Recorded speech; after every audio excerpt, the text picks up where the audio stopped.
আসসালামু আলাইকুম সম্মানিত viewers, Kuwait agro farm dear agro ফার্মের সকল দর্শককে স্বাগতম। দীর্ঘদিন পর আমরা চলে আসলাম আপনাদেরকে আমাদের বাগানের বর্তমান অবস্থা দেখানোর জন্য। তো আমাদের এখন বাগানে প্রতিটা টবে টবে খাবার দেয়া হবে এবং পটিং মাটিগুলোকে মিক্সিং করা হবে খাবার দিয়ে। এখন চলতেছে আমাদের এখানে জুন মাস, জুনের শুরু, আজকে 3 তারিখ। আমরা এই সেট আপটা দিছিলাম অগস্টে 2023, অগস্টের 2023-এ দিছিলাম এই সেট আপটা।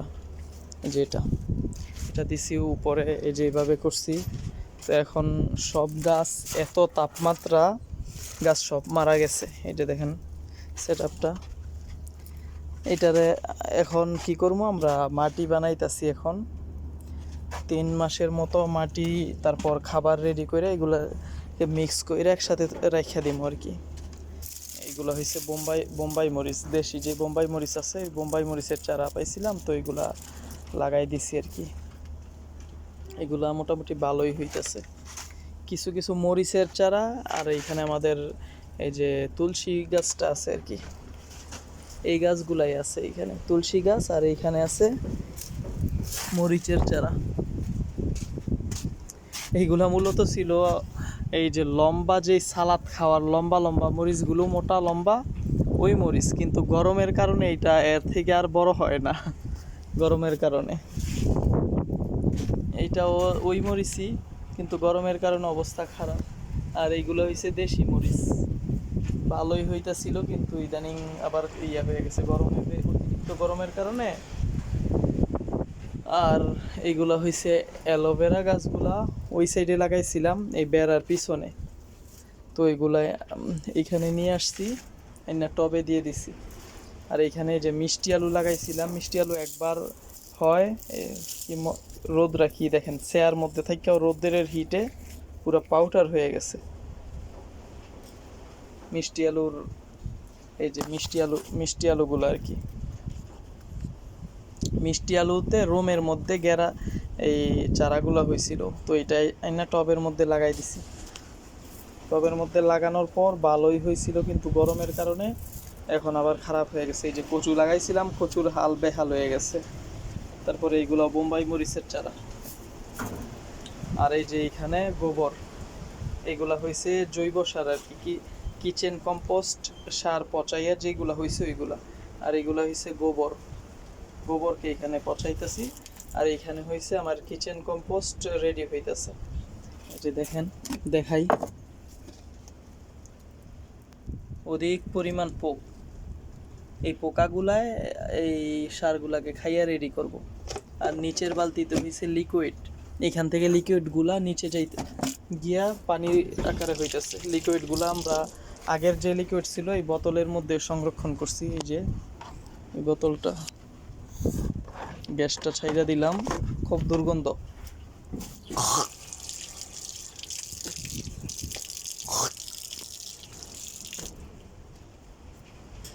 তো এখন সবাই দেখলেন আমাদের বাগানের, আমাদের কুয়েত ফার্মের বর্তমান অবস্থা। এইটা হচ্ছে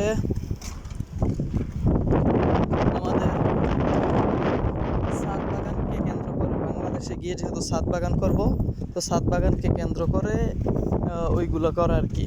আর এইটা করছিলাম আমি জমির জন্য আর কি।